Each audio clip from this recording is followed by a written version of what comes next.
we've just watched two videos there. The Cure's Just Like Heaven and Darren's Boys Die Young, which, despite what your eyes might tell you, was shot inside, not outside. I love the cliffside in that Cure video. It's just like ridiculous. It's that like Vertigo style, like shot downward, like very Hollywood movie approach.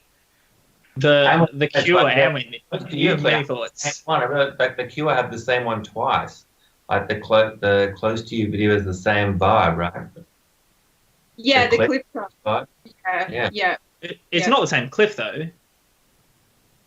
Well, no, actually, I think from my memory is that Just Like Heaven, the song is kind of written about an incident that kind of took place around the White Cliffs of Dover, and I think that the video for Close to Me, at least, I think they are kind of meant to be set in the same spot. I feel like they're both White Cliffs of Dover vibe. I feel like the edge coming over is exactly the same. Yeah. I think that's the idea. Yeah. I mean, and I think that I'm sorry to piss off the chat again, but in the kind of New Order versus Cure video states, I do believe that the Cure come out on top as having made better music videos on the whole than New Order. That is the hill that I will die on. I don't know if anyone in the chat's going to disagree with you on that. I think they just wanted to defend the honor of New Order. So there was a comment from Andreas that got us talking during those two videos, which was the argument that The Cure might be the band with the best music to video quality ratio, which, yeah, that's a case to be made. Well, certainly that run of videos they had from kind of like The Walk through to probably Friday I'm in Love, which were all kind of directed by Tim Pope, were not only great videos but really kind of great singles too. That was that kind of period of time where they mostly decided to be like a big pop band, like alternative pop band, and it worked out for them quite well. Yeah, they're awesome pop videos. Yeah. Close to Me was in the daytime, somebody said. Flamingo Pink. That's a good point. Yeah. Yeah, true. Apparently they all got sick after making the Close to Me video because, they're all in this wet kind of semi-filled wardrobe, and apparently the water was fairly stagnant, shall we say. So, the water was very on vibe, but it wasn't very on health code. No. Yeah. Also, there was someone in the chat shouting out pulp videos too, which, yes, I will also second. The video for Babies is another. In fact, there are two videos for Babies, if I remember correctly, but there's one that was like shot on, I think, an Infinity Cove or something. It's got that like white background and Jarvis is doing the thing. And again, that video like blew my mind when I saw it as a teenager on Late Night Rage. He's wearing like a yellow stripy button-up shirt or something, Babies. Yeah, it's a classic video, Babies. Yeah. I think the discussion of Oasis is what's prompted the chat to suddenly start very loudly talking about Blur and Pulp. Yeah. Well, in the great Blur versus Oasis question, the answer is always Pulp or Suede. Yeah. Ooh, okay. I'll wait and see the 10-second delay how the chat respond to that question. I'm only telling the truth as someone who lived through that era. Yeah. So don't break the internet, Anwen. Don't break the internet. Every comment is just agreeing with you here. So the suspense was for nothing. It was for nothing. Someone has raised Björk, though, as an example of someone whose music videos to music quality is up there, which that's probably true. Yeah. Cool. Yeah.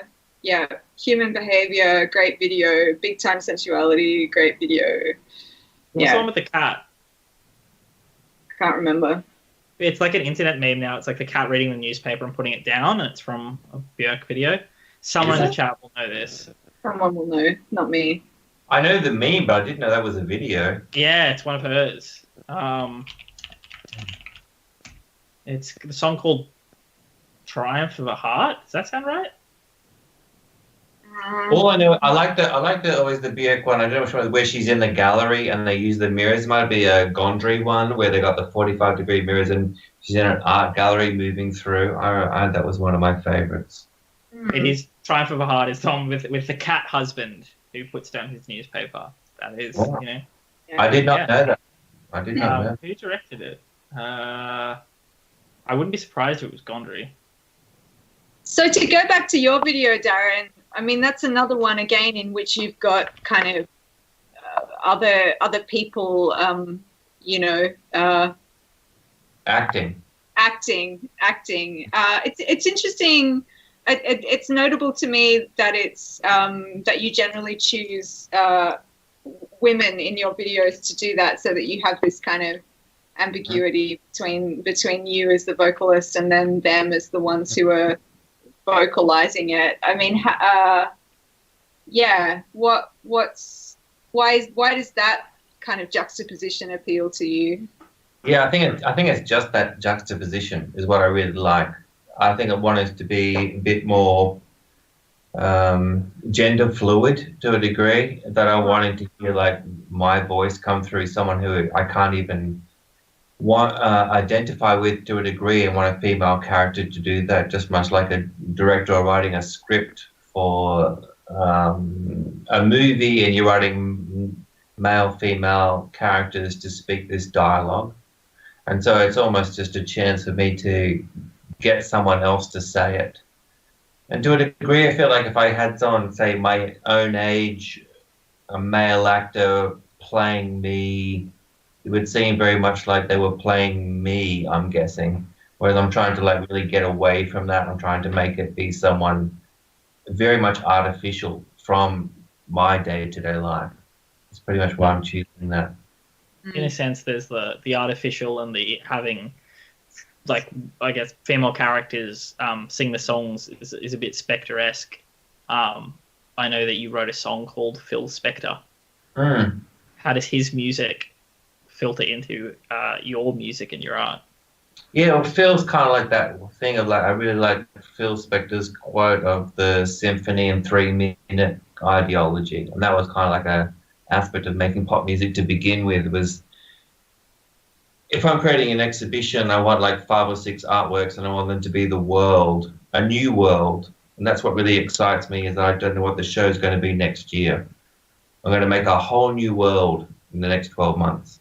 And a record for me is the exact same thing, is that you're going to create 12 songs or 10 songs, and that's going to be a whole new world. And that Phil Spector aspect of the symphony in 3 minutes I really loved, and which I latched onto straight away, was that I wanted to get... It's hard to describe. I think it's like I kind of like listen to pop music because I really want escapism, and I'm making it because I want to be escaped as well. So I don't really have like a critical thought on it. I just know that if I write a song, I put headphones on and export it, and I go outside, my only real thought is I want to not be here. And I feel like maybe it's like a drug taking. I just want to be away from myself. I want to expedite myself. And so when I see like another person or a female character singing the song back, it's another level removed.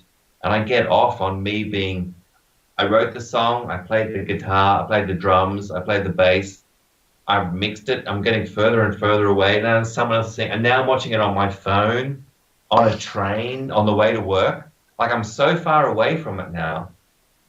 And I'm really excited by that. I'm excited by that as an artist, in the sense of I'm excited by just that, the getting away from it.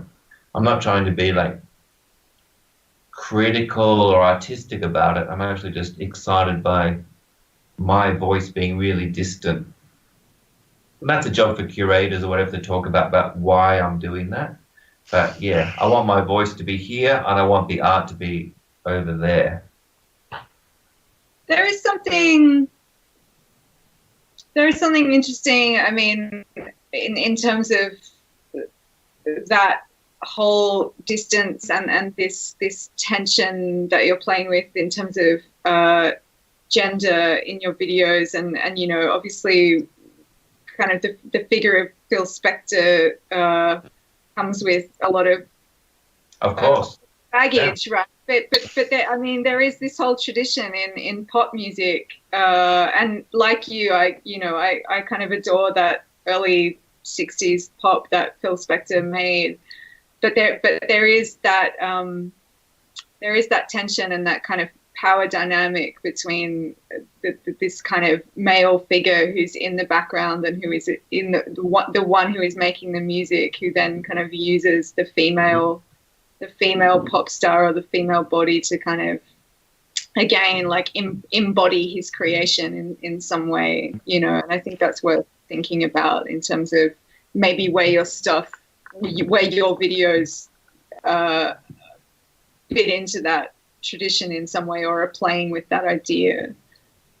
Yeah, totally. I mean, I think that like bands I really love, also like the Shangri-Las and things like that are also bands I really love. Those and the Crystals are like bands I listen to all the time in the studio. They're bands I just listen to all the time. Yeah.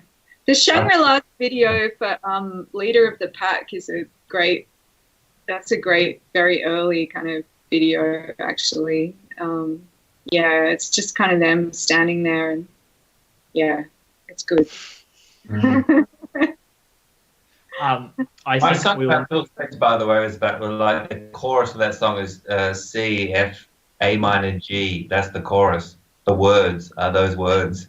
And it was about how wanting Phil to, because I read that Phil loved that chord structure the most. So it was my song was written to try and be for Phil to he should have just stuck to those 4 chords, and then he would have been much better. But that was the chorus of that song, was just shouting out the chords.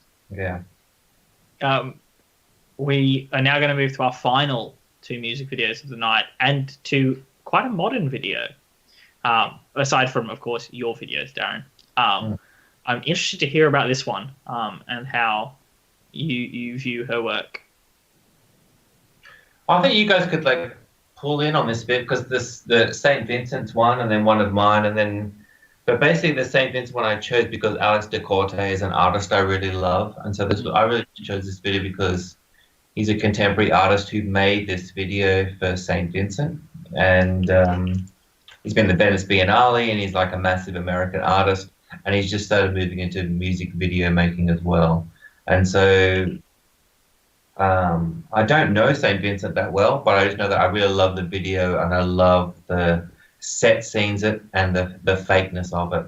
And I guess my video after that, of Dream or something like that, was also a construction of a male-female characters coming together in the studio to fight it out. But yeah, that's just much. I don't really have much on St. Vincent. You guys might have more.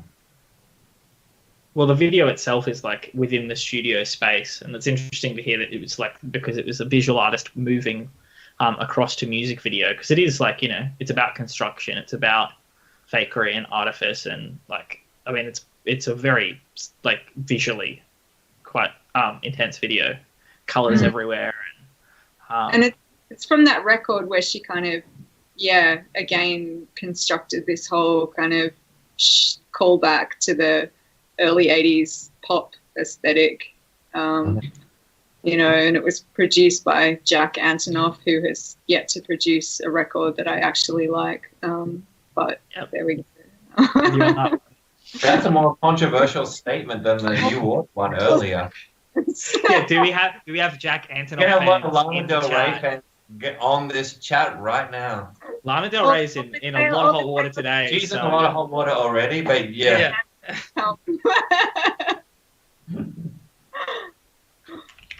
All Lord fans are going to be coming after you very quickly.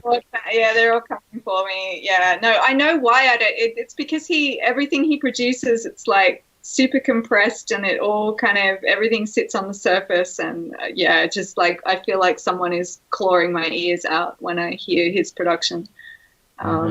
That's my opinion. Mm-hmm. Yeah. So this is your call for worst production to best music video of the stream. That's the ratio for this particular music video we're about to watch. It's a great video. It's a great video. Okay, well, we're now going to watch Alex DeCorte's New York for St. Vincent, and then Darren's video Dream or something like that.